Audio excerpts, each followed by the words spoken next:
Nunca pensé que algún día escucharía esas palabras saliendo de la boca de mi propia hija. No eres digna de compartir la mesa del comedor con mi nueva familia. Me lo dijo sin mirarme a los ojos, con la voz apagada y los dedos temblorosos. Fue Mauricio, su esposo, quien lo dijo primero, pero escuchar a Rafaela repetirlo, como si fuera una verdad indiscutible, me atravesó el pecho como una cuchilla helada. Recuerdo que esa noche me puse el vestido borgoña que tanto le gustaba a Roberto, mi difunto esposo. Quería verme elegante, presentable. Quería que Mauricio viera en mí a una suegra digna, a una mujer respetable. En cambio, me mandaron a la cocina, como si fuera una sirvienta. La cocina, ese espacio donde tantas veces preparé el desayuno para Rafaela cuando era niña, ahora se había convertido en el lugar donde debía esconderme. Ni siquiera me ofrecieron una silla. Simplemente me señalaron la puerta, como si ya no perteneciera a esa mesa, a esa familia. Esa noche salí caminando, por las calles, con el bolso apretado contra el pecho y la dignidad hecha trizas. Caminé sin rumbo durante horas, repasando cada palabra, cada gesto, cada silencio. El más doloroso fue el de mi hija. No dijo nada, no me defendió. Solo bajó la cabeza y aceptó que me apartaran como a una sombra incómoda. Me llamo Eugenia, tengo 71 años, y durante casi 5 décadas fui la esposa de Roberto. Criamos a Rafaela con amor, esfuerzo y sacrificio. Nuestra casa era modesta, pero llena de recuerdos. Después de su muerte, pensé que mi hija sería mi refugio. Pensé que finalmente podríamos acompañarnos mutuamente en la vejez. Pero estaba equivocada. La ambición, el estatus y la influencia de Mauricio la habían cambiado. La habían convencido de que yo ya no era útil, que representaba un pasado que debía quedarse en la sombra. Y aún así, no grité, no lloré frente a ellos. Guardé silencio. El silencio fue mi única arma esa noche. Salí sin hacer escándalo, sin pedir explicaciones, pero dentro de mí algo se rompió. El amor de una madre puede soportar muchas cosas, pero el desprecio de una hija es una herida que no cicatriza fácil. Regresé a casa con las piernas temblorosas y el alma agotada. Me senté en la cama que compartí durante tantos años con Roberto y me abracé a su almohada. Aún olía a su colonia. Aún era mi único consuelo. Esa noche lloré en silencio, como tantas mujeres de mi edad lo hacen, sin que nadie lo note, sin que a nadie le importe. Si alguna vez te sentiste invisible frente a las personas que más amas, si alguna vez te mandaron a la cocina cuando tú diste la vida entera por ellos, te pido que te suscribas a este canal, que dejes tu me gusta y que actives la campanita, porque cada historia como la mía merece ser escuchada, aunque sea en silencio. Los días siguientes fueron una rutina de vacío. Despertaba temprano, preparaba mi café con leche, me sentaba frente a la ventana y dejaba que las horas pasaran. Rafaela no llamó, ni un mensaje, como si aquella noche hubiera borrado toda nuestra historia. Intenté distraerme leyendo, viendo programas antiguos, saliendo al mercado, pero nada llenaba el hueco que su ausencia había dejado. Cecilia, mi vecina y amiga de toda la vida, fue la única que notó mi tristeza. Un día llegó con una tarta de manzana caliente y se sentó conmigo a tomar té. Me escuchó sin interrumpirme mientras le contaba todo. Cecilia me tomó de la mano y me dijo: «Tú vales mucho más de lo que ellos creen». Sus palabras fueron un bálsamo, pero el dolor no desapareció. Una parte de mí seguía esperando que Rafaela apareciera en la puerta, arrepentida, pidiéndome perdón. Pero no lo hizo. Una mañana, al revisar mi correspondencia, encontré una carta de un despacho de abogados. Pensé que era un error, tal vez un trámite pendiente por la muerte de Roberto.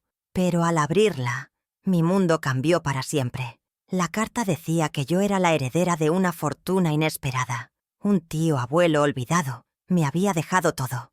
No podía creerlo. Ramiro, hermano menor de mi abuelo, había hecho fortuna en los Estados Unidos con bienes raíces. Nunca se casó, nunca tuvo hijos, y había decidido dejar todo a la única sobrina nieta que le quedaba con vida. Yo. Propiedades, cuentas bancarias, inversiones, cifras que jamás imaginé. Entre los edificios que ahora me pertenecían, Uno llamó especialmente mi atención, el mismo donde vivían Rafaela y Mauricio. El destino, pensé. El destino tiene maneras curiosas de equilibrar las cosas. Me quedé horas revisando los documentos, sintiendo que algo dentro de mí despertaba por primera vez en mucho tiempo. Ernesto, el abogado, me sugirió contratar un administrador profesional para manejar las propiedades. Pero yo decidí hacerlo personalmente. Quería conocer cada rincón de mi nueva vida y, sobre todo, quería entender el alcance del poder que ahora tenía. Empecé por visitar el edificio de Rafaela. Jorge, el administrador, se sorprendió al verme. Le pedí todos los archivos de los inquilinos y ahí estaban. Mauricio y Rafaela. Tenían varios retrasos de pago, solicitudes de extensión, notas de quejas de vecinos. La fachada de perfección se desmoronaba poco a poco. Me senté frente a la ventana de la oficina, viendo el balcón de su departamento. Me imaginé a Rafaela preparando el desayuno, ajena a que su madre ahora era su casera.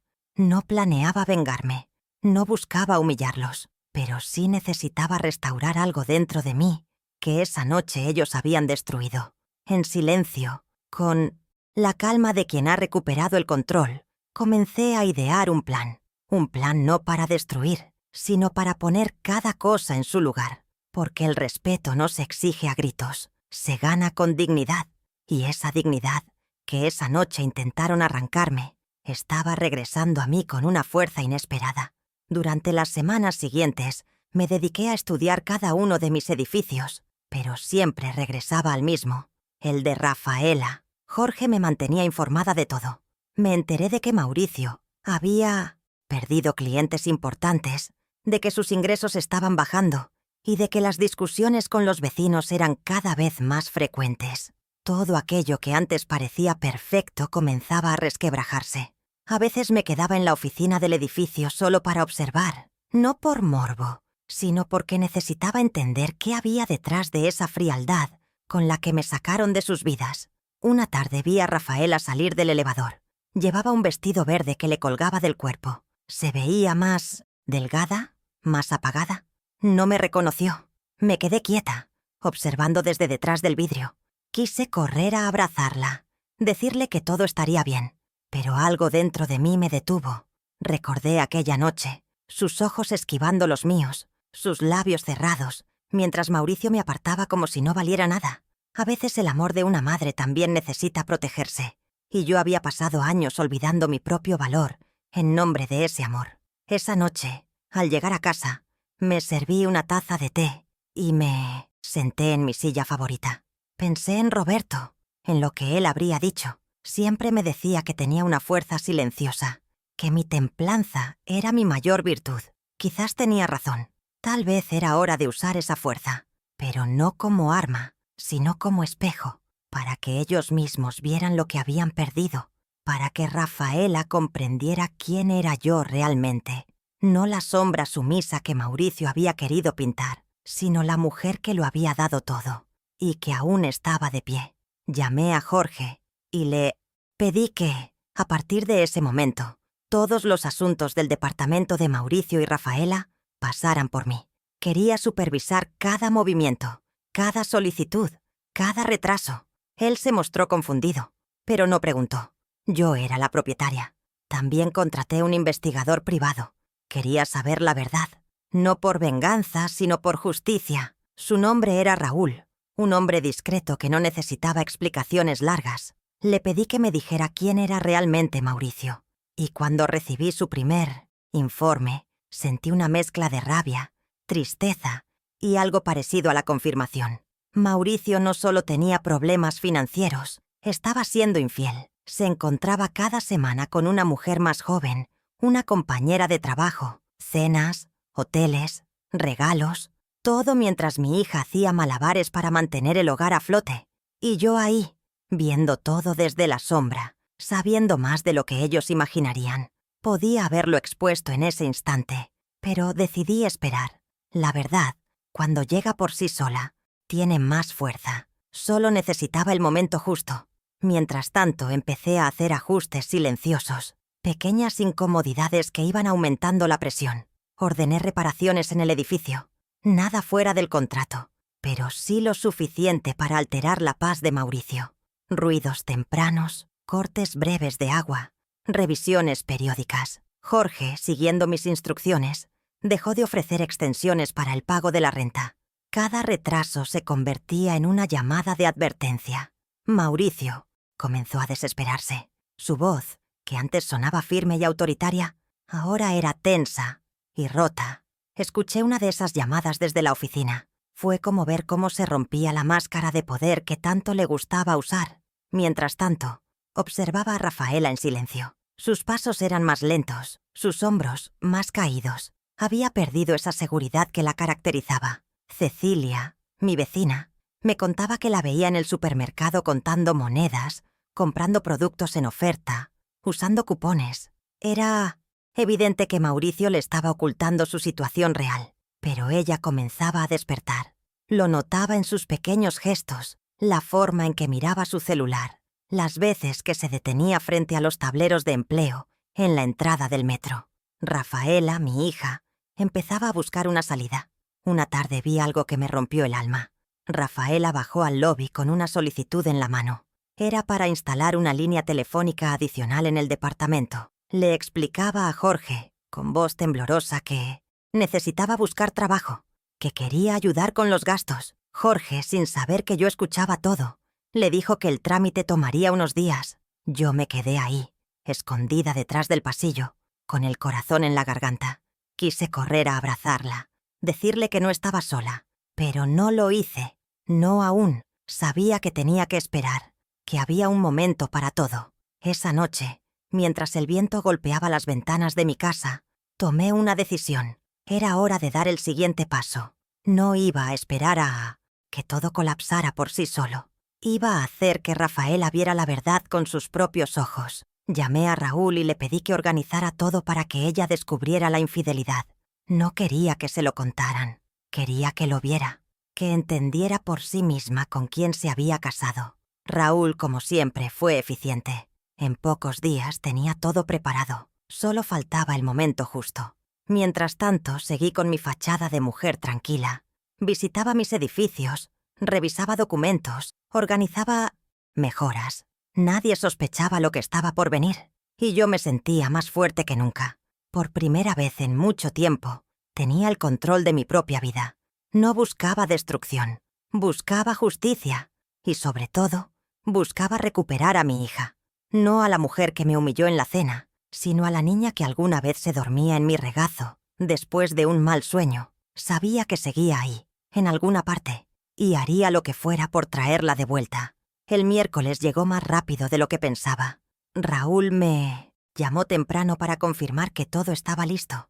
Rafaela tenía una cita de trabajo falsa que sería cancelada minutos antes. Eso la dejaría libre justo en el momento en que Mauricio se encontraría con su amante en el café habitual. Era todo lo que necesitábamos. La coincidencia no sería sospechosa, solo el destino poniendo las piezas en su lugar. Yo pasé el día con el corazón apretado. Sabía que iba a dolerle, pero también sabía que era necesario. A veces la verdad es como una herida que duele primero, pero después sana. A las 3 de la tarde, mi teléfono sonó. Era Raúl. «Ya está hecho», dijo con voz firme. «Ella los vio. Está camino a casa. Destrozada». Sentí que el aire me faltaba por un segundo. Cerré los ojos y recordé el rostro de Rafaela cuando era niña, cuando venía llorando porque alguna compañerita le había dicho algo feo en la escuela. Esa misma tristeza, ese mismo dolor, estaba volviendo ahora, pero por una traición mucho más profunda. Me senté en mi silla, apreté la taza de té entre las manos y recé para que encontrara en sí misma la fuerza que yo sabía que tenía. Una hora después, Jorge me llamó desde la oficina del edificio. Me dijo que había gritos en el departamento de Mauricio y Rafaela, que los vecinos se quejaban, que parecía una discusión fuerte. Le pedí que no interviniera, a menos que la situación se volviera violenta. Tenía que dejar que ellos enfrentaran su verdad sin interferencias. Esa noche Cecilia vino a verme. Me dijo que había visto a Rafaela salir del edificio con una maleta, que tenía los ojos hinchados, pero también una expresión diferente. No era solo tristeza, era una mezcla de determinación y ruptura, como si algo finalmente hubiera despertado. ¿Crees que vendrá a buscarte?, me preguntó Cecilia. Sí, le respondí, pero no ahora. Primero necesita entender todo lo que ha pasado. Necesita reconstruirse a sí misma antes de poder mirarme a los ojos. Tenía razón. Rafaela no vino esa noche, ni la siguiente, pero yo sabía que llegaría. Sabía que en algún momento, cuando el peso de todo fuera insoportable, ella regresaría a ese único lugar donde siempre fue amada sin condiciones. Y ese lugar, por muy herido que estuviera, seguiría esperándola. Si alguna vez sentiste que diste todo por alguien y aún así te dejaron sola, si alguna vez tu corazón esperó un regreso que tardó demasiado, suscríbete a este canal. No estás sola. Aquí compartimos historias que nos unen en el dolor y en la esperanza. 3 días después, mi teléfono sonó a las 10 de la noche. Era ella. Su voz era apenas un susurro. «Mamá, ¿puedo ir a verte?». Sentí que todo el dolor que había estado cargando durante meses se desbordaba de golpe. «Por supuesto, mi amor. Aquí te espero». Colgué el teléfono y me quedé inmóvil por unos segundos. Después preparé té de manzanilla. Puse las tazas buenas que Roberto me había regalado para nuestro aniversario y encendí una vela en la sala. Quería que se sintiera en casa, que supiera que su lugar seguía intacto, a pesar de todo. Cuando escuché el timbre, respiré profundo. Rafaela estaba ahí, con una maleta pequeña y los ojos rojos. Se veía tan frágil que me dieron ganas de cargarla en brazos como cuando era niña. No dije nada. La abracé. Ella se aferró a mí como si el mundo estuviera por desmoronarse. Temblaba, lloraba, pero estaba allí, y eso era todo lo que importaba. La llevé a la sala, le serví el té y le acaricié el cabello mientras tomaba pequeños sorbos. No necesitaba explicaciones. Su presencia ya era una disculpa en sí misma, y yo estaba dispuesta a recibirla sin reproches. «Lo siento, mamá», me dijo finalmente. «Siento todo lo que pasó. Siento haberte dejado sola. Siento no haberte defendido». Sus palabras me desgarraron y al mismo tiempo me aliviaron, porque venían desde lo más profundo de su alma. Le respondí con ternura. «Tú también fuiste víctima, hija. No tienes que cargar sola con todo esto». Esa noche, Rafaela se quedó dormida en su antigua habitación, la misma donde colgaban aún los dibujos de su infancia, la misma donde yo solía sentarme en la orilla de su cama cuando tenía pesadillas. Y esa noche, su pesadilla había terminado, al menos, en parte. Durante los días siguientes, observé cómo comenzaba a recuperar pedacitos de sí misma. Comía mejor, dormía más tranquila, sonreía de vez en cuando. Empezaban a hablar de futuro, de volver a trabajar, de reconstruirse. Mauricio la llamaba, la buscaba, aparecía en el edificio desesperado. Jorge me informaba de todo. Una tarde llegó borracho al lobby, gritando, exigiendo que le dijeran dónde estaba su esposa. Amenazó con entrar a la fuerza al departamento. Le pedí a Jorge que llamara a la policía y que dejara constancia del incidente. Ya no era solo un manipulador, ahora era un peligro. Esa noche Rafaela me pidió algo que no esperaba. «Mamá, necesito un abogado. Quiero divorciarme. No tengo dinero para pagar uno. Pero, si me pudieras prestar». No la dejé terminar. Le tomé la mano y le dije, «No te preocupes. Yo me haré cargo de todo». Lloró. Me dijo que no sabía cómo iba a pagarme, que no tenía ahorros, ni trabajo, ni nada. «No tienes que pagarme con dinero», le dije, «solo con tu felicidad».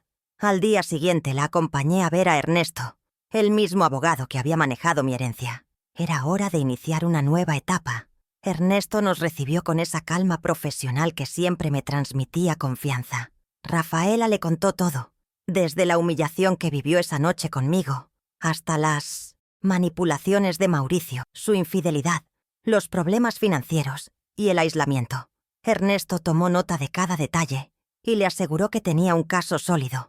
Podríamos solicitar el divorcio, compensación por daño moral y exigir una división equitativa de bienes. Rafaela asintió en silencio, apretando mis dedos con fuerza mientras las lágrimas le caían por las mejillas. Yo no decía nada, solo la miraba y pensaba, «Ya estás volviendo, hija.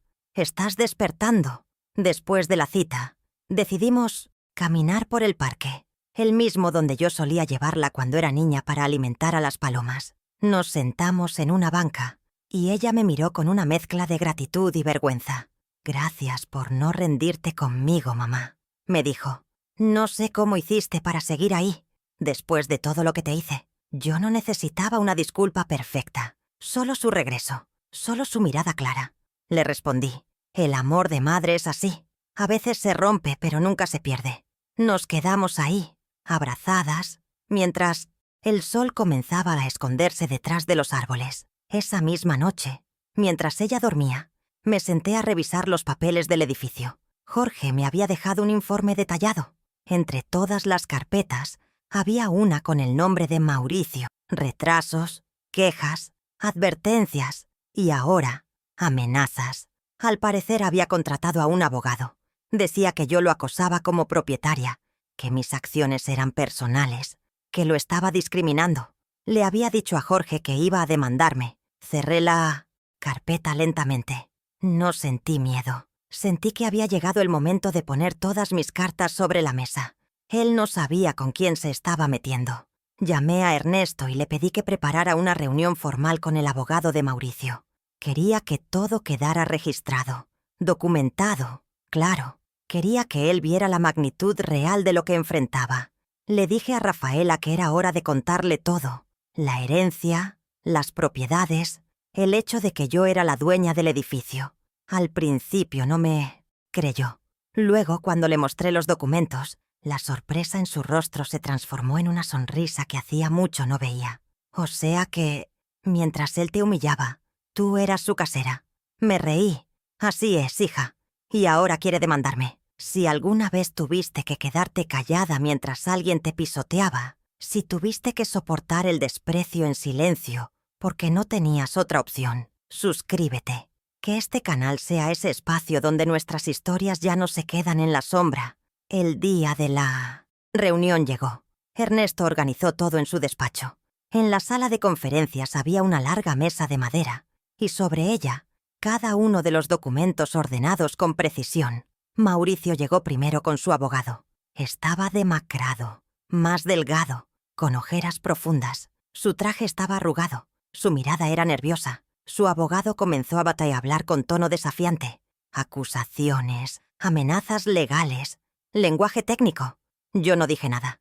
Esperé pacientemente a que terminaran. Cuando lo hicieron, abrí la primera carpeta. «Antes de responder, quiero que entiendan quién soy», les dije con voz tranquila. Saqué los certificados de propiedad, no solo del edificio donde vivía Mauricio, sino de otros 4. Los extendí sobre la mesa. Luego los extractos bancarios, millones en cuentas e inversiones. Vi cómo el abogado de Mauricio se quedaba sin palabras. Luego puse sobre la mesa las fotografías. Mauricio con su amante, saliendo de hoteles, cenas caras. Lo miré directo a los ojos. «Todo esto, señor Mauricio, forma parte de la documentación que también está en manos del abogado de mi hija. Usted ha engañado, manipulado, violentado psicológicamente y ahora pretende hacerse la víctima. No, señor. Usted no está siendo perseguido. Usted está siendo expuesto». El silencio en la sala era espeso. Mauricio había pasado de arrogante a pálido. Intentó hablar, pero no podía articular palabras. Su abogado guardó sus papeles sin decir una palabra. Ernesto intervino. «Esta demanda no tiene base legal, pero nosotros sí tenemos fundamentos para iniciar un proceso judicial por fraude conyugal y daño moral». Entonces saqué el documento final, el aviso de desalojo. «Tiene 30 días para abandonar el departamento, señor Mauricio. Ha violado múltiples cláusulas del contrato, y esta es una decisión irrevocable». Mauricio se levantó bruscamente. «No puede hacerme esto». Lo miré con calma. «Ya lo hice». Mauricio y su abogado salieron en silencio. Ernesto me miró desde el otro lado de la mesa. «¿Cómo se siente?», me preguntó. Tardé un momento en responder. «No sé si satisfecha, no sé si feliz, pero me siento en paz. Por primera vez en meses, estoy en paz». Esa noche le conté todo a Rafaela. Lloró, rió, me abrazó con fuerza. Me dijo que estaba orgullosa de mí, que nunca pensó que yo fuera capaz de tanto. Le respondí que yo tampoco, hasta que ellos me obligaron a recordar quién era. Eugenia, mujer fuerte, madre protectora, y finalmente, dueña de su propio destino. Los días que siguieron fueron un alivio para todo el edificio.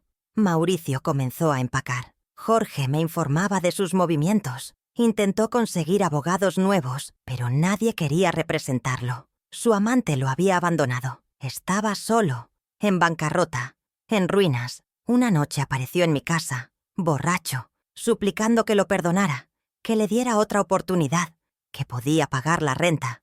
Detrás de mí, Rafaela escuchó todo, y fue ella quien cerró la puerta.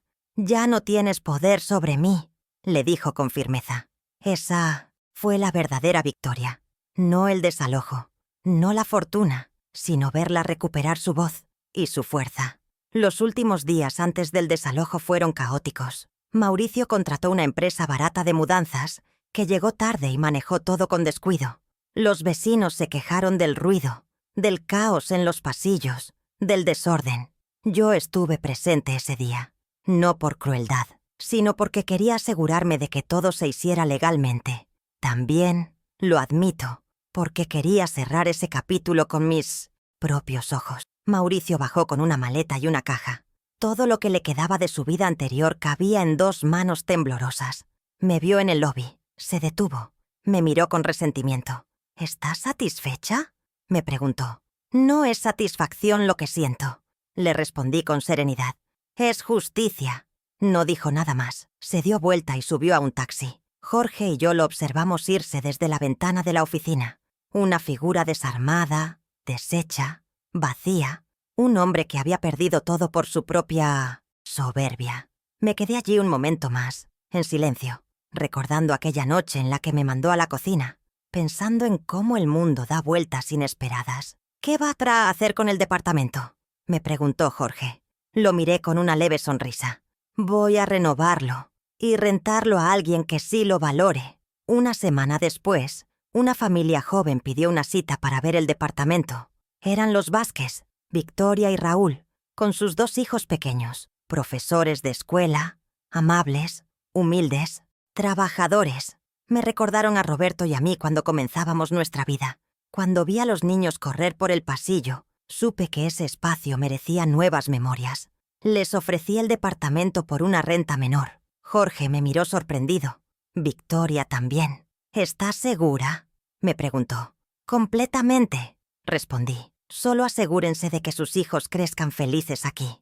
Vi en sus ojos la misma gratitud que yo había buscado durante tanto tiempo. Rafaela y yo celebramos ese día con una cena sencilla, en la cocina, en la misma mesa donde alguna vez me sentí indigna. Esta vez, ella cocinó. Sirvió el té, encendió una vela y me miró con ternura. «¿Qué vas a hacer ahora, mamá?», me preguntó. «Tengo algunos planes», le respondí. No se los conté aún. Era una sorpresa, algo más grande que todo lo anterior, algo que venía gestándose en mi corazón desde que recuperé mi voz, desde que entendí que hay otras mujeres allá afuera viviendo lo que yo viví y que ahora, con lo que tengo, puedo hacer algo por ellas. Durante semanas trabajé en silencio. Busqué organizaciones, fundaciones, mujeres dedicadas a ayudar a otras mujeres. Encontré la Fundación Esperanza, un centro que ofrecía refugio, asesoría legal y apoyo emocional a mujeres víctimas de violencia psicológica y económica. Me reuní con Cecilia González, su directora. Le conté mi historia. Le dije que quería donar uno de mis edificios, un lugar donde las mujeres pudieran comenzar de nuevo, con sus hijos, sin pagar renta, sin miedo, sin depender de nadie. Cecilia se emocionó hasta las lágrimas. Me abrazó y me dijo: «Esto va a cambiar la vida de muchas familias». Firmamos los papeles en la misma oficina, donde meses atrás firmé mi herencia. Esta vez, sin miedo, con convicción. Decidí que el edificio tendría 8 apartamentos listos para mujeres en transición. Contraté arquitectos, renovaciones, muebles, decoradores, pero no quería lujo. Quería calidez, quería hogares reales, funcionales, donde se sintieran seguras. Involucré a Rafaela en todo el proceso. Ella, ya más fuerte, me dijo que quería ser parte del proyecto. «Quiero ayudar como tú me ayudaste a mí», me dijo. Y fue entonces cuando entendí que la verdadera transformación no había sido mía, sino de ella. El día de la inauguración del Centro Esperanza, Vestí el mismo traje borgoña que había usado aquella noche, del desprecio, pero esta vez lo llevé con la cabeza en alto, con orgullo, con firmeza. Rafaela estaba a mi lado. Cecilia González nos presentó ante las primeras beneficiarias del programa. Mujeres con hijos, con historias tristes, con miradas rotas, pero también con esperanza. Una de ellas, Patricia, me abrazó con fuerza. Gracias por demostrarnos que sí se puede salir adelante. Yo le acaricié el cabello como si fuera una hija más, porque en ese momento entendí que todas ellas también eran parte de mí. Esa noche, al regresar a casa, me senté en mi silla favorita. Rafaela estaba en su habitación, hablando con una amiga por teléfono. Reía. Su voz llenaba la casa, una música que había estado ausente durante demasiado tiempo. Tomé mi taza de té de manzanilla y miré por la ventana. La ciudad seguía ahí, viva, ruidosa, indiferente, pero dentro de mí todo era diferente. Recordé a Roberto. Estarías orgulloso, le susurré. No por el dinero, no por la venganza, sino porque protegí lo que más amamos, a nuestra hija. Cerré los ojos y sentí su presencia en el silencio de la noche. En algún lugar de la ciudad, Mauricio vivía en una pensión, barata. Raúl me lo había confirmado. Vendía seguros por comisión. Su antigua vida era un recuerdo lejano. Ya no sentía odio, solo indiferencia, porque entendí que el verdadero castigo para gente como él no es lo que les haces, sino lo que pierden. Y él lo había perdido todo. No por mí, sino por él mismo. Yo solo fui el espejo donde su propia sombra se reflejó. Y en ese reflejo ya no quedaba rastro de la arrogancia que usó aquella noche para quitarme la dignidad. Hoy, esa dignidad es solo mía. Días después, recibí una llamada de Cecilia González. Patricia consiguió trabajo. Está lista para mudarse a su propio apartamento. Quiere que usted esté aquí cuando se despida. Fui al centro. La vi con sus 2 hijos, con una sonrisa serena y los ojos brillantes. Me abrazó fuerte. Gracias por darme una nueva oportunidad. Le respondí. Gracias por recordarme que vale la pena sanar. Mientras la veía salir con sus pocas maletas y mucha esperanza, supe que había hecho lo correcto, que todo lo que sufrí, todo lo que esperé, todo lo que perdoné, había valido la pena. Esa noche, al volver a casa, encontré a Rafaela en la cocina, preparando la cena. Llevaba una bata sencilla y el cabello recogido, como cuando era adolescente. Sonreía, cantaba en voz baja. Me recordó a la niña que solía bailar en la sala con calcetines mientras yo limpiaba. «¿Cómo te fue?», me preguntó mientras servía los platos. «Bien», respondí. Patricia ya comenzó su nueva vida. Rafaela me miró y dijo, «¿Y tú, mamá? Tú también comenzaste una nueva vida, ¿no?». Me detuve por un momento y asentí. Sí, pero no lo hice sola. Lo hice con ella a mi lado, reencontrándonos poco a poco. Durante las semanas que siguieron, la casa se llenó de rutina y ternura. Rafaela consiguió un empleo en una oficina contable. Modesto, pero estable. Se levantaba temprano, preparaba café, se arreglaba con cuidado.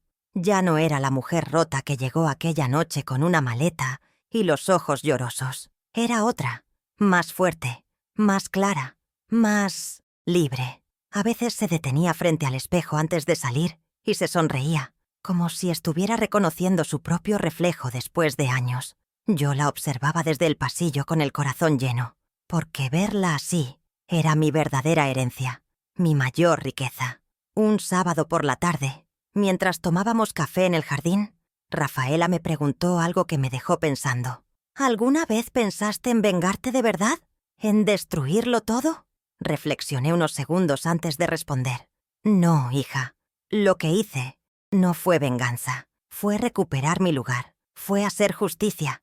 Porque lo que me dolió no fue lo que me dijeron, sino todo lo que callaron mientras me lo decían. Ella bajó la cabeza, avergonzada.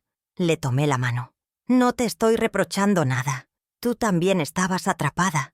Lo importante es que saliste a tiempo, que regresaste.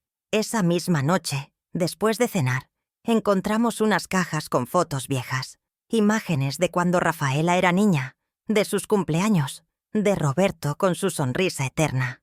Nos sentamos en el piso a mirar cada una, riendo, llorando, recordando. Había una foto en particular que nos detuvo. Era de una cena familiar. Rafaela tenía 8 años. Roberto sostenía mi mano sobre la mesa. Estábamos los 3 sonriendo.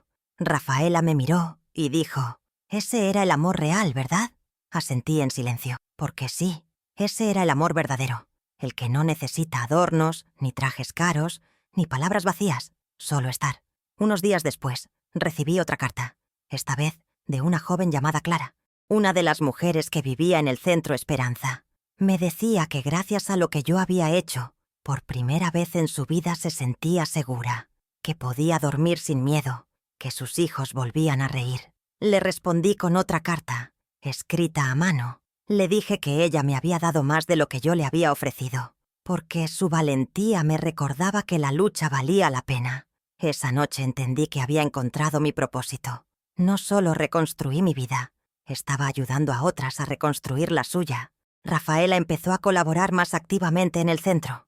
Daba talleres, escuchaba testimonios, acompañaba a mujeres en sus procesos legales. Un día me confesó que lo hacía porque le ayudaba a sanar. «Mamá, al escuchar sus historias, entiendo mejor la mía, y me doy cuenta de que no estaba sola, que muchas vivimos lo mismo». Yo asentí, porque esa es una verdad que muchas ignoramos. El dolor se repite en otras voces, pero también la sanación. Y al compartir nuestras heridas, descubrimos que hay consuelo en la compañía, que hay luz al final del túnel cuando alguien camina a tu lado. Una mañana, mientras organizábamos donaciones en el centro, Rafaela me dijo: «Mamá, estoy pensando en estudiar otra vez. Quiero terminar la carrera que dejé cuando me casé». La miré con orgullo. «Hazlo, hija. Nunca es tarde». Esa frase que tantas veces había escuchado de Roberto, ahora salía de mi boca con una certeza diferente, porque yo era prueba de eso, de que nunca es tarde para volver a empezar, para recuperar lo perdido, para reinventarse. Y verla con esa determinación en los ojos me confirmaba que todo valió la pena. Cada lágrima, cada espera, cada silencio soportado. Las noches ahora eran distintas. Ya no estaban llenas de recuerdos tristes, ni de preguntas sin respuesta. A veces nos sentábamos en el balcón a mirar las luces de la ciudad. Rafaela me hablaba de sus planes. Yo le contaba historias de su padre. Y juntas tejíamos un futuro con hilos de pasado, pero con bordados nuevos. Ella me preguntó si me arrepentía de algo. Me quedé en silencio unos segundos. Tal vez de no haberme dado cuenta antes de lo fuerte que era, de haber permitido que otros definieran mi lugar. Pero ya no más, hija. Ya nunca más. Una tarde, Cecilia González me llamó con una nueva propuesta. Querían organizar una charla abierta, donde mujeres mayores como yo pudieran contar sus historias de superación. Dudé al principio. No soy una oradora. No me gustan los escenarios. Pero luego pensé en todas las Eugenias que había allá afuera.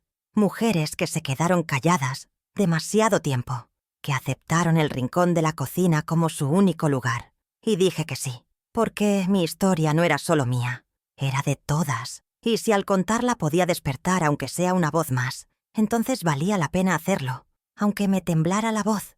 Gracias por escuchar mi historia. Si alguna parte de ti sintió lo que yo sentí, si alguna vez te mandaron a callar, a retroceder, a desaparecer, acompáñame en este canal. Suscríbete, comenta, comparte, porque juntas nuestras voces ya no serán ignoradas nunca más. El día de la charla llegó. Me puse el mismo collar de perlas que Roberto me regaló en nuestro último aniversario. No para verme elegante, sino para sentirlo cerca.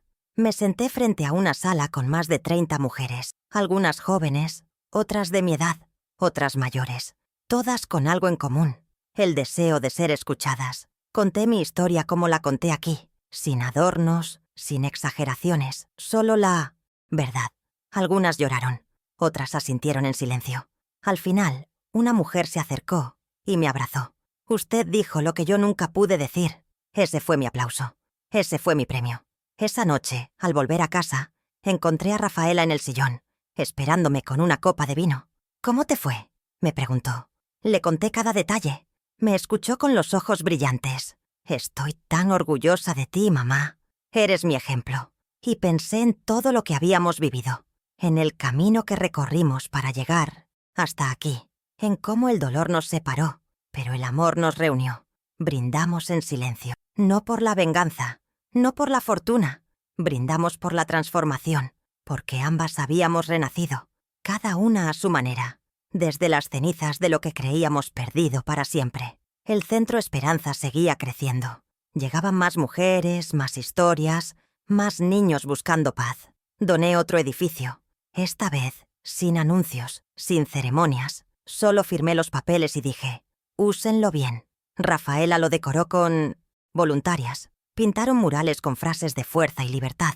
Una de ellas decía, no eres lo que te hicieron, eres lo que decidiste sanar.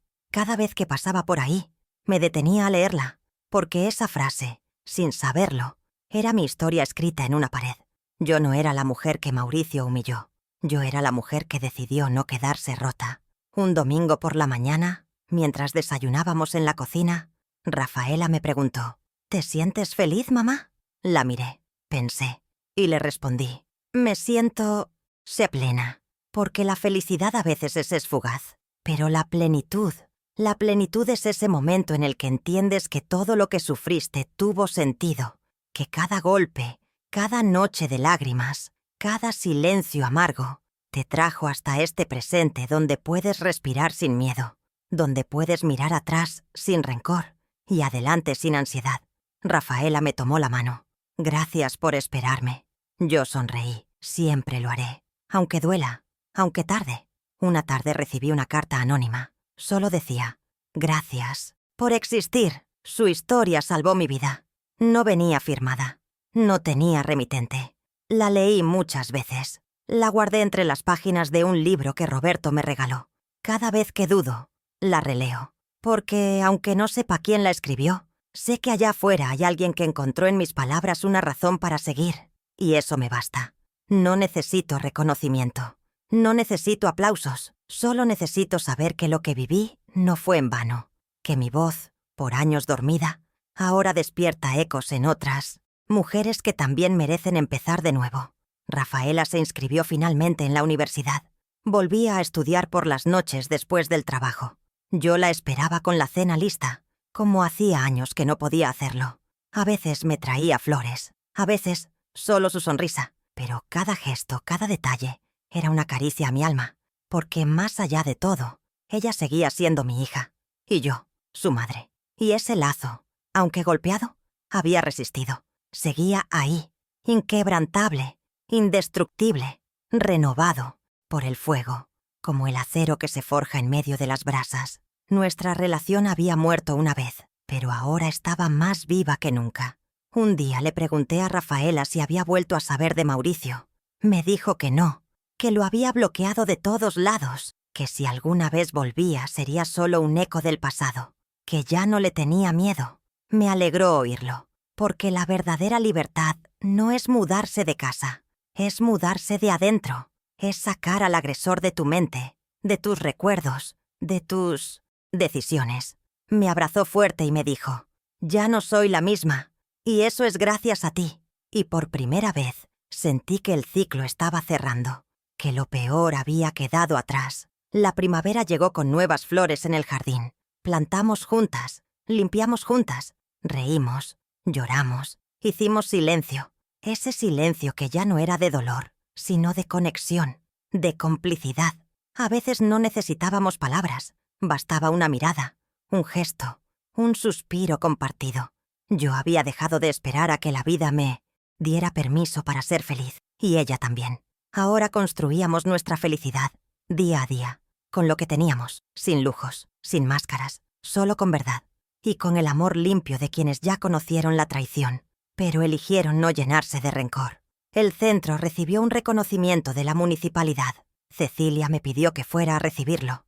Le dije que solo iría si podía compartirlo con todas. Subimos al escenario juntas, mujeres de todas las edades, algunas con hijos en brazos, otras con cicatrices aún visibles.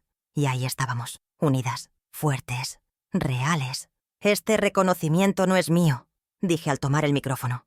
Es de cada mujer que se atrevió a volver a empezar. Me aplaudieron, no por lo que había logrado, sino por lo que habíamos sobrevivido. Y entendí que esa sería mi herencia.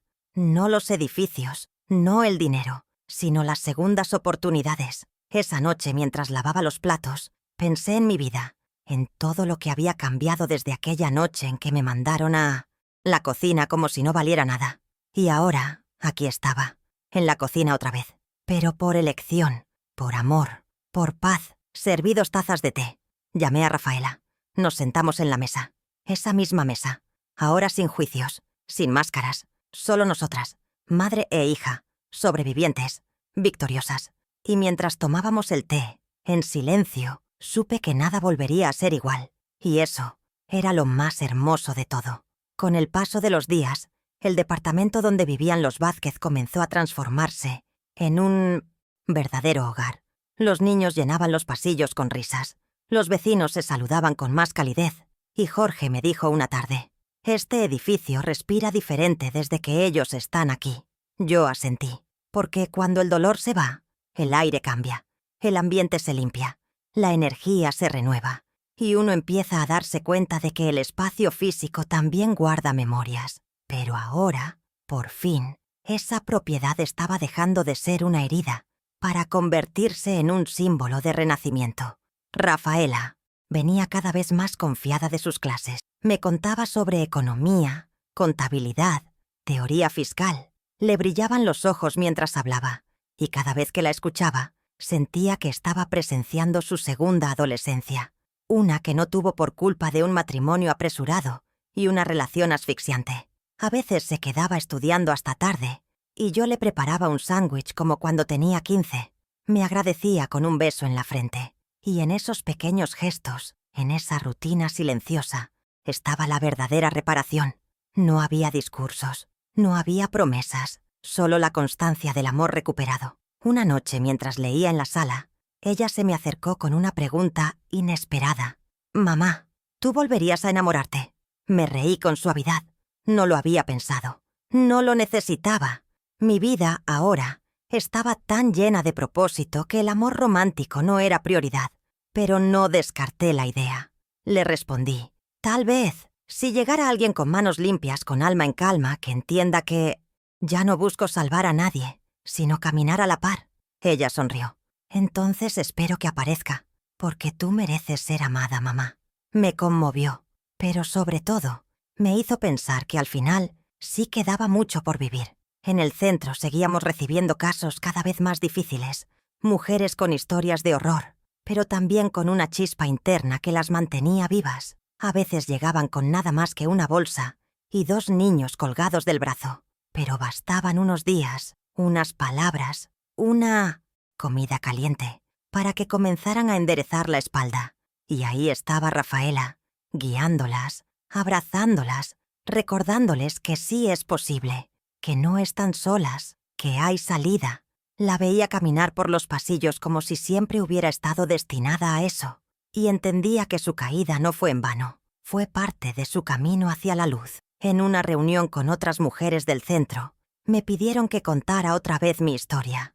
Esta vez no era una charla, era una conversación entre iguales. Me senté en círculo con ellas, todas con ojos atentos. Les hablé de la cocina, del vestido borgoña, del silencio de mi hija, del frío en las calles esa noche. Una de ellas, muy joven, me preguntó: «¿Cómo hiciste para no romperte?» Me quedé pensando. «Me rompí», le dije, «pero después me recogí en pedacitos y me reconstruí con otras mujeres, con amigas, con el amor que creí perdido. Me armé distinta, pero completa». Esa conversación me dejó pensando durante días. Recordé que durante años pensé que ser fuerte era resistir sin llorar. Ahora sabía que ser fuerte era permitirte caer y luego volver a levantarte. Con dignidad, con cicatrices, sí, pero también con más verdad, más amor propio. Ya no temía mis arrugas, ni mis canas, ni mis manos temblorosas, porque cada una hablaba de todo lo que había vivido, de todo lo que había superado. Ya no era solo una madre traicionada, era una mujer completa, una líder, una voz, y eso no me lo podía quitar nadie. El tiempo pasó, y el primer aniversario del centro llegó. Organizamos una pequeña celebración, nada lujoso, solo música, comida casera y testimonios. Patricia, la primera mujer en mudarse, Volvió como invitada especial. Contó que ahora vivía en un apartamento propio, que sus hijos estaban escolarizados y que ella había abierto una pequeña tienda de artesanías. Cuando la escuché, se me llenaron los ojos de lágrimas, porque su historia era la prueba viva de que todo lo que habíamos hecho estaba dando frutos, de que las semillas que plantamos con dolor estaban floreciendo con amor. Rafaela se acercó y me abrazó en medio de la celebración.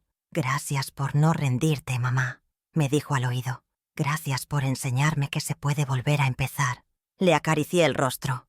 «Y gracias a ti por volver, porque una madre siempre espera, aunque el corazón se agote, aunque las fuerzas flaqueen, aunque los silencios lastimen, una madre espera». Y ese abrazo selló algo entre nosotras, algo que ya no necesitaba explicaciones, ni perdones, ni condiciones, solo amor, del que sobrevive a todo, hasta a las noches más oscuras. Esa misma noche, mientras guardábamos los platos de la fiesta, Rafaela me dijo: «Quiero escribir un libro con tu historia, para que más mujeres te escuchen, para que tu voz llegue más lejos». Me conmovió profundamente. Le dije que sí, que estaba lista, que ya no tenía miedo, que ya no me dolía contar lo que antes me avergonzaba, porque entendí que el dolor no es para esconderlo, es para transformarlo. Y si mis palabras podían convertirse en puente para otras mujeres, entonces ese libro no sería solo mío,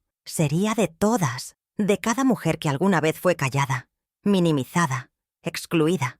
Comenzamos a escribir juntas, en las noches, después de cenar. Yo dictaba, ella tipeaba. A veces llorábamos, a veces reíamos, a veces nos quedábamos en silencio, respirando hondo, recordando. El libro se llamaría «Desde la cocina hasta el centro», porque ese era mi recorrido. Desde el rincón donde me mandaron como si no valiera nada, hasta el lugar donde hoy ayudo a otras a reencontrarse. Era más que un título, era una declaración, una memoria viva. Y cada palabra escrita era una victoria silenciosa contra todo lo que un día intentó destruirme. El proceso de escritura fue también un proceso de sanación. Cada capítulo era una puerta que abríamos juntas. Había momentos duros, como cuando describí la noche en que me echaron de la mesa. Rafaela se detenía, lloraba, me pedía perdón otra vez. Yo la abrazaba. Le decía: «Ya no duele, hija. Ahora solo es historia. Y la historia sirve cuando sana». Esa frase se volvió un mantra durante semanas, y con cada página escrita sentía que algo dentro de nosotras se liberaba, como si cada palabra limpiara un rincón del alma que había estado acumulando polvo durante años. Una tarde, mientras revisábamos el tercer capítulo, Rafaela me preguntó: «¿Qué fue lo que más te dolió, mamá?». Me quedé en silencio un instante.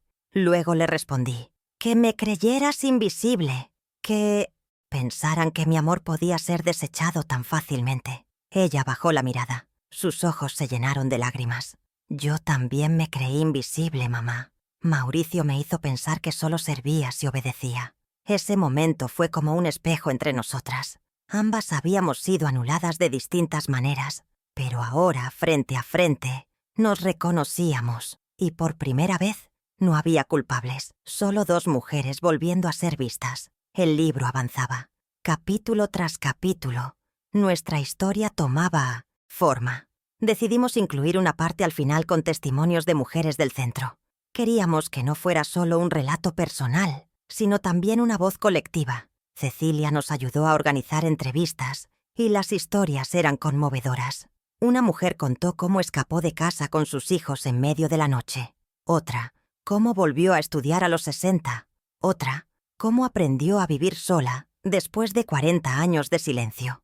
Todas nos miraban con gratitud, pero yo les respondía: la fuerza no la sacaron de mí, la fuerza ya la tenían, solo necesitaban un espacio para recordarla. Cuando terminamos el manuscrito, lo imprimimos en casa, lo leímos en voz alta, capítulo por capítulo. Rafaela lloró, yo también, pero ya no eran lágrimas de dolor, eran lágrimas de cierre, de paz, de orgullo. ¿Te das cuenta de lo que hicimos, mamá?, me dijo ella. Contamos todo y sobrevivimos a nuestra verdad. Yo asentí, porque sí, habíamos abierto las heridas, pero también las habíamos cerrado. Y ese libro aunque nadie lo leyera jamás. Ya había cumplido su función, devolvernos la voz, y con ella, la libertad. Decidimos autoeditar el libro y repartir copias en el centro. Cada mujer que llegaba recibía un ejemplar. Algunas lo leían en voz baja mientras sus hijos dormían. Otras subrayaban frases. Una me dijo: «Su historia me dio fuerza para no volver con él». Otra escribió al final del libro: «Yo también puedo». Y esas anotaciones, esos pequeños gestos, eran más valiosos que cualquier premio. Porque sabíamos que estábamos tocando vidas reales, mujeres reales, que estaban eligiendo sanar no porque alguien las salvara, sino porque alguien les mostró que era posible. Con el tiempo, el libro se compartió en redes. Una periodista nos contactó. Quería hacer una entrevista. Al principio dudamos, pero luego pensamos, si nuestra historia puede llegar más lejos, ¿por qué no? La entrevista salió en un medio local, luego en uno nacional. Recibimos cientos de mensajes, mujeres de todo el país, agradeciéndonos, contando sus propias historias. Nos dimos cuenta de que lo que vivimos no era una excepción, era parte de algo más grande, de una herida colectiva que empezaba, poco a poco, a ser visibilizada. Y nos sentimos parte de esa revolución silenciosa. En una de esas cartas, una mujer mayor escribió: «Yo pensé que ya era muy tarde para mí, pero después de leerla, compré una planta y la puse en mi balcón. Es la primera cosa que hago para mí en años». Lloré al leer eso, porque no se trataba de grandes gestos, se trataba de actos pequeños, cotidianos, que devolvían la dignidad perdida. Yo no conocía a esa mujer, pero en ese instante éramos hermanas, unidas por el dolor, pero sobre todo por el deseo de volver a vivir con dignidad. Y comprendí que sanar también es contagioso, que cuando una se levanta, otras se atreven a hacerlo. Cecilia nos propuso hacer un segundo centro, esta vez en otra ciudad. Un proyecto más grande, con más capacidad, con talleres, jardines y salas de lectura. Aceptamos. Involucramos a nuevas voluntarias. Rafaela organizó grupos de estudio. Yo me encargué de financiar y coordinar la obra. Volvimos a trabajar codo a codo, y cada ladrillo que se colocaba era como un símbolo más de esa nueva etapa. Ya no éramos madre e hija simplemente. Éramos socias, compañeras, aliadas, dos generaciones unidas por la experiencia y por la convicción de que ninguna mujer debería volver a ser humillada en su propia casa. Una tarde, mientras caminábamos por la obra del segundo centro, Rafaela me tomó de la mano. «A veces pienso que papá nos está mirando desde algún lugar», dijo. Yo me detuve. Miré al cielo, sentí el viento suave en el rostro y respondí: «Sí, hija, y debe estar orgulloso. No por lo que logramos, sino por lo que superamos. Porque Roberto siempre me enseñó que el verdadero valor no está en lo que se posee, sino en lo que se levanta desde la nada. Y nosotras habíamos levantado algo inmenso, desde los escombros del desprecio. Esa noche, en casa, encontramos la vieja radio que usábamos cuando Rafaela era pequeña. Funcionaba aún. Pusimos una canción antigua. Bailamos en la sala, solo nosotras, como si el tiempo retrocediera, como si estuviéramos cerrando el último círculo. En ese momento entendí que ya no éramos las mismas. Éramos mejores, más fuertes, más verdaderas, más libres. Y mientras girábamos lentamente al ritmo de la música, sentí que no necesitaba nada más. Todo lo que alguna vez me fue arrebatado, lo había recuperado. No por la fortuna, no por la venganza, sino por el amor, por la dignidad, por la decisión de no rendirme nunca más. Con el segundo centro en marcha, comenzaron a llegar cartas de agradecimiento de mujeres que nunca habíamos conocido. Algunas contaban cómo la historia del libro les ayudó a salir de relaciones abusivas. Otras, cómo por primera vez hablaron con sus hijas sobre lo que habían vivido. Una incluso nos dijo que volvió a hablar con su madre después de 20 años de silencio. Le regaló nuestro libro y pasaron toda la noche leyéndolo juntas. Cuando leí eso comprendí algo esencial. Las historias no solo sanan a quien las cuenta, también reparan vínculos, despiertan memorias, curan lo que parecía muerto. En medio de esa expansión, decidí hacer algo que había postergado por años. visitar la tumba de mi madre. Tomé flores frescas, un pañuelo blanco, y me senté frente a su lápida. «Ahora entiendo muchas cosas, mamá», le dije. «Ahora sé lo que callaste, lo que soportaste, lo que nunca dijiste por protegernos». Me quedé largo rato ahí, hablando en voz baja, perdonando y pidiendo perdón, porque entendí que parte de mis heridas también venían de heridas más antiguas, heridas heredadas, pero yo había decidido que conmigo terminaba esa cadena, que ya no se repetiría más, que mi legado sería otro. Al volver a casa le conté todo a Rafaela. Se sentó conmigo en el jardín, me escuchó en silencio y luego me abrazó. «Gracias por cambiar la historia de nuestra familia», me dijo. Yo respondí: «Gracias por caminar conmigo hasta el final», porque esa era la verdad. Podía haber hecho muchas cosas sola, pero el perdón, la reconstrucción, el nuevo comienzo, eso solo fue posible porque ella volvió, porque eligió quedarse, porque eligió sanar. Y no hay victoria más grande que ver a una hija romper con lo que la lastimó y volver a ti con amor sincero. Con el paso de los meses, comenzamos a organizar círculos de lectura en ambos centros. Mujeres de distintas edades se reunían una vez por semana para compartir sus pensamientos sobre el libro. A veces lloraban, a veces reían, a veces simplemente se quedaban en silencio tomándose de las manos. Una voluntaria me dijo: «Nunca vi tanto poder en mujeres que antes creían que no valían nada», y entendí que eso era lo que habíamos construido. Un lugar donde las mujeres volvían a verse a los ojos, sin miedo, sin vergüenza, sin culpa. Un lugar donde todas podían volver a comenzar. Una noche, Rafaela me trajo un sobre cerrado. «Esto es para ti», me dijo. Lo abrí. Era una carta escrita a mano, con su letra. En ella me contaba lo que sentía, lo que había aprendido, lo que lamentaba. «Mamá, no hay día en que no me arrepienta por haberte fallado, pero también sé que tu amor fue más fuerte que mi ceguera. Y gracias a ti, hoy soy libre». Lloré como hacía tiempo no lloraba. No de tristeza, sino de alivio, porque esas palabras eran todo lo que mi alma había esperado, aunque nunca lo hubiera exigido. Le respondí con otra carta. Le conté mis miedos de antes, mi dolor de no sentirme vista. Le dije cuánto la amaba, incluso cuando el mundo me decía que soltara. Le conté cómo cada noche me acostaba rezando para que ella volviera, sana, viva, sin odio. «El amor de una madre no se apaga, hija, solo espera, aunque esté herido». Le dejé la carta sobre su almohada. A la mañana siguiente me abrazó en silencio, y en ese abrazo cabían todas las palabras del mundo. Era la reconciliación definitiva, el cierre de todas las heridas. Un día, mientras preparábamos café, Rafaela me dijo: «¿Te has dado cuenta de que ahora ríes diferente?» Me sorprendí. No lo había notado. Pero sí, tenía razón. Ya no era una risa nerviosa o contenida. Era una risa libre, luminosa. Una risa de quien ya no carga culpas, ni penas escondidas. Le sonreí. Supongo que cuando el alma sana, la risa también cambia.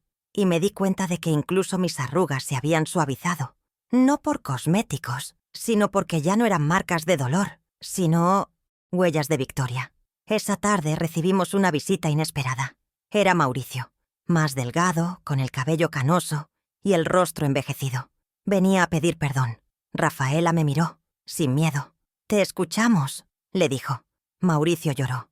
Dijo que había perdido todo, que entendía ahora el daño que hizo, que no pedía volver, solo disculpas. Yo lo escuché en silencio. Le respondí: «Te perdono, pero ya no hay lugar para ti en nuestra historia».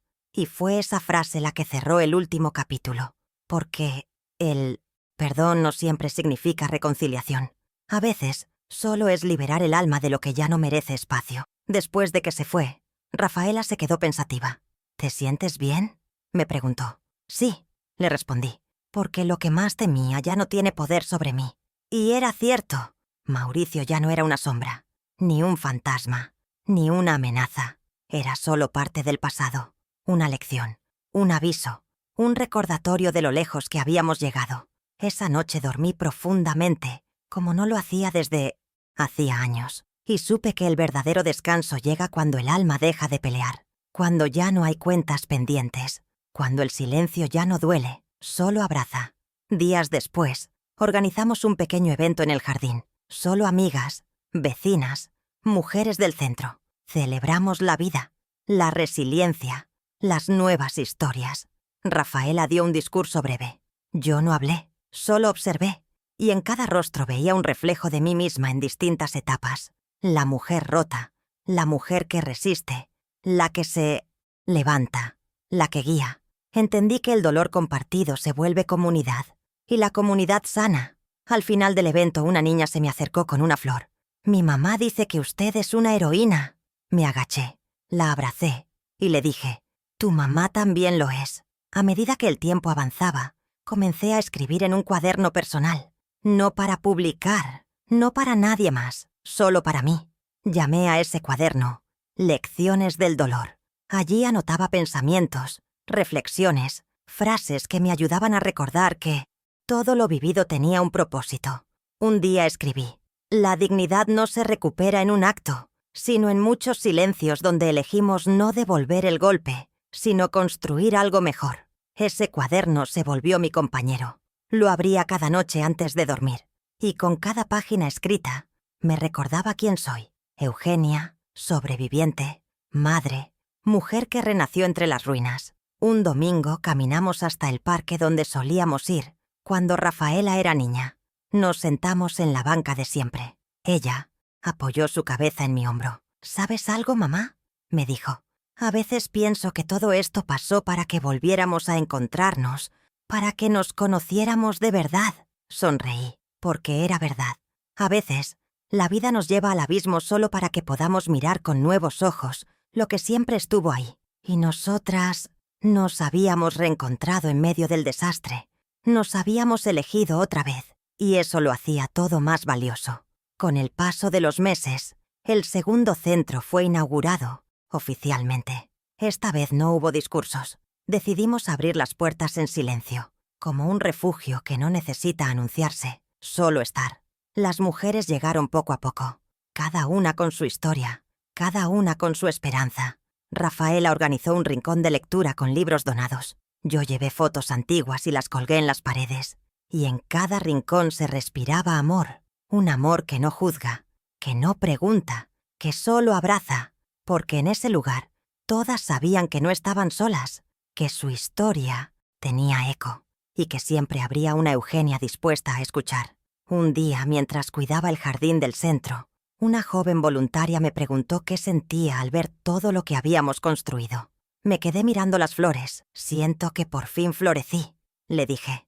«Durante muchos años me marchité en silencio, pero ahora cada pétalo que nace me recuerda que todavía hay belleza después del invierno». Ella sonrió con los ojos brillantes, y comprendí que tal vez la forma más profunda de sanar no es olvidar, sino transformar cada herida en raíz, cada caída en abono, cada lágrima en semilla. Una tarde, recibimos la visita de una mujer mayor llamada Graciela.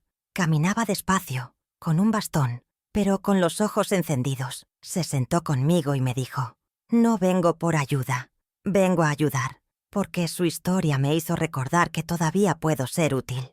Lloramos juntas, y supe entonces que la vejez no es sinónimo de final. Es otra forma de principio, una etapa donde lo vivido se convierte en herramienta, donde el tiempo ya no pesa, porque ha sido bien usado. Graciela se quedó como voluntaria, y desde entonces, cada mujer mayor que llega encuentra en ella un espejo amable. Rafaela y yo decidimos organizar una celebración especial para todas las mujeres mayores del centro. Una tarde solo para ellas, con música de su época, comida casera, fotos antiguas, cartas, poesía. Fue una fiesta llena de sonrisas sinceras. Una mujer de 82 años bailó por primera vez en décadas. Otra leyó un poema que escribió a los 20 y nunca había compartido. Y en ese ambiente entendí que la verdadera juventud no está en los años, sino en las ganas de seguir siendo, de seguir soñando, de seguir amando, aunque el mundo insista en hacernos invisibles. Esa noche, al volver a casa, Rafaela me preguntó si me sentía feliz. Le respondí, «Me siento viva», y esa respuesta la hizo sonreír, porque por muchos años me sentí como un fantasma, una presencia útil, pero sin voz. Ahora era una mujer entera, con memoria, con presencia, con propósito. Y esa sensación era más poderosa que cualquier fortuna, más profunda que cualquier perdón. Porque la vida, cuando se vive desde la verdad, se vuelve sagrada. Y yo, a los 71 años, estaba empezando a comprender lo que realmente significa estar viva. Empecé a dar charlas en universidades. Jóvenes me escuchaban con atención. Algunos lloraban, otros escribían. Al final siempre había una mano que se levantaba para decir: «Gracias por enseñarnos que nuestras madres también tienen historia». Esas palabras me estremecían, porque sí, muchas veces las madres somos vistas solo como soporte, como fondo, pero tenemos pasados, amores, heridas, voces, y si algo quería dejar como legado, era eso, que cada madre es también una mujer con sueños, con batallas, con silencios que merecen ser escuchados. Un día, en medio de una de esas charlas, una joven se me acercó y me dijo: «Mi madre está en una situación parecida a la suya. No sé cómo ayudarla». Le tomé la mano y le dije: «Escúchala, no la juzgues. Pregúntale quién era antes de ser solo mamá y abrázala cuando se quiebre. A veces eso basta para empezar». La joven lloró, me abrazó fuerte y me di cuenta de que estaba sembrando algo más que palabras. Estaba sembrando reconciliación. Y tal vez, si suficientes hijas escuchaban, habría menos madres solas, menos Eugenias olvidadas. Esa noche escribí una última reflexión en mi cuaderno. No nací para ser heroína, solo para no rendirme. Cerré el cuaderno, apagué la luz y miré a través de la ventana. La ciudad dormía. Yo no, porque aún sentía que quedaba mucho por hacer. Pero ya no tenía prisa, ya no tenía miedo. Todo lo que vino después de aquella noche frente al comedor fue reconstruido con amor, silencio y dignidad. No regresé a la mesa de Rafaela como invitada, sino como la mujer que se atrevió a levantarse cuando todos pensaban que ya estaba vencida. Y esa mujer era yo. Un año después de todo, el libro fue reeditado por una editorial independiente. Lo titularon con la misma frase que usamos nosotras: «Desde la cocina hasta el centro». Lo presentaron en una pequeña feria de libros. No era un evento masivo, pero estaba lleno de mujeres reales, de lectoras que conocían cada página como si fuera su propia historia. Alguien me pidió una firma, otra, una foto. Me sentí extraña, no por la atención, sino porque nunca imaginé que aquella noche de humillación, esa en la que me mandaron a la cocina, se convertiría en el punto de partida de algo tan inmenso. Después de la presentación, una madre joven me abrazó con fuerza. Me dijo: «Gracias a usted, mi hija y yo volvimos a hablarnos». Y entendí que esa era mi verdadera misión: tender puentes, porque la distancia entre una madre y una hija puede ser más dolorosa que cualquier abandono, pero también puede cerrarse con una palabra, con un gesto, con una historia compartida. Esa noche, al volver a casa, le agradecí a la vida por no haberme rendido, por no haberme quedado en la cocina llorando, por haber salido, aún temblando, a buscar algo más. En casa, Rafaela había preparado una cena especial. «Hoy celebramos un año desde que empezamos todo esto», dijo. Encendió una vela en el centro de la mesa. Comimos en silencio, con sonrisas suaves y miradas llenas de historia. No hacían falta palabras. Solo el hecho de compartir esa mesa ya era una victoria. La misma mesa de la que un día fui excluida, ahora era símbolo de renacimiento, de perdón, de amor maduro. Y mientras brindábamos, supe que el círculo se había cerrado, que mi alma estaba en paz.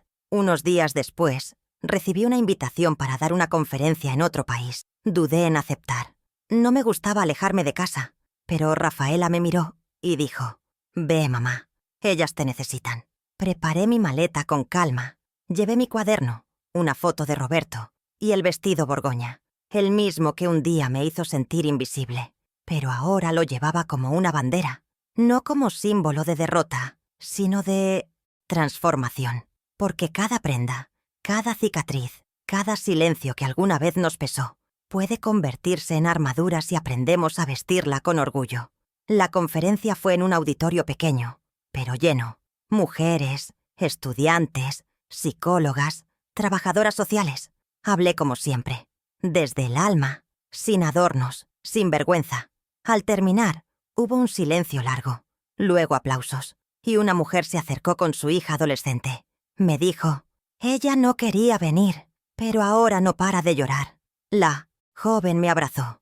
Gracias por contar lo que nadie cuenta.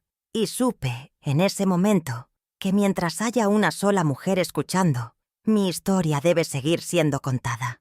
Porque cada relato verdadero es una semilla de libertad. Volví a casa con el corazón lleno.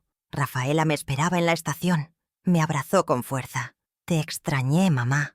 Le respondí. Yo también. Pero sé que ahora ya no estamos solas nunca más. Porque la verdadera compañía no está solo en la presencia física.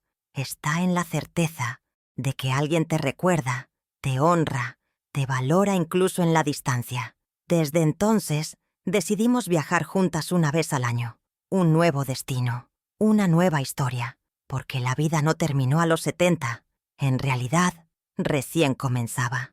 En uno de esos viajes, en una pequeña ciudad costera, escribí un nuevo prólogo para la próxima edición del libro. Empezaba así.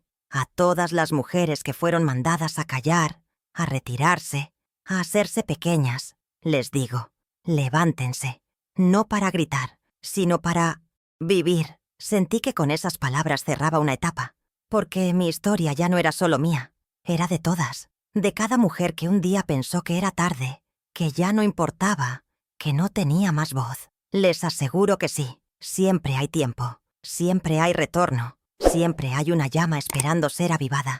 Rafaela, por su parte, se convirtió en una de las líderes más queridas de la red de apoyo. Su nombre comenzó a circular en otros centros, fue invitada a congresos, escribió artículos. Yo la miraba, en silencio, con orgullo. La niña que un día me mandó a la cocina ahora abría puertas para otras. No por culpa, sino por conciencia, por amor, por crecimiento. Y ver eso era el regalo más grande que la vida podía darme, porque cuando una hija sana, una madre florece también. Ahora, al mirar atrás, no guardo rencor, solo gratitud, incluso a Mauricio, porque su crueldad fue el fuego que templó mi alma, porque sin aquella humillación no habría descubierto mi fuerza. Mi historia no tiene un final, feliz como en los cuentos, tiene un final digno, real, luminoso. El tipo de final que no borra el pasado, pero lo transforma en lección. Y si algún día tú, que estás escuchándome, te sientes como yo me sentí aquella noche, recuerda esto. Tú no eres lo que otros te hacen. Eres lo que eliges construir desde el dolor. Soy Eugenia. Tengo 72 años. Fui madre silenciada, mujer anulada, alma en pausa. Pero también fui reconstrucción, palabra viva, voz encendida. Me mandaron a la cocina. Me negaron una silla en la mesa. Me rompieron el corazón. Pero no pudieron quitarme la dignidad, porque la dignidad siempre regresa a quien la honra en silencio. Hoy no necesito venganza. No necesito justicia humana. Tengo paz, y desde esa paz sigo caminando. Con otras, para otras. Y si alguna vez te niegan un lugar, créalo tú, porque la mesa no es donde te sientan. La mesa es donde te sabes valiosa, y yo, por fin, lo soy.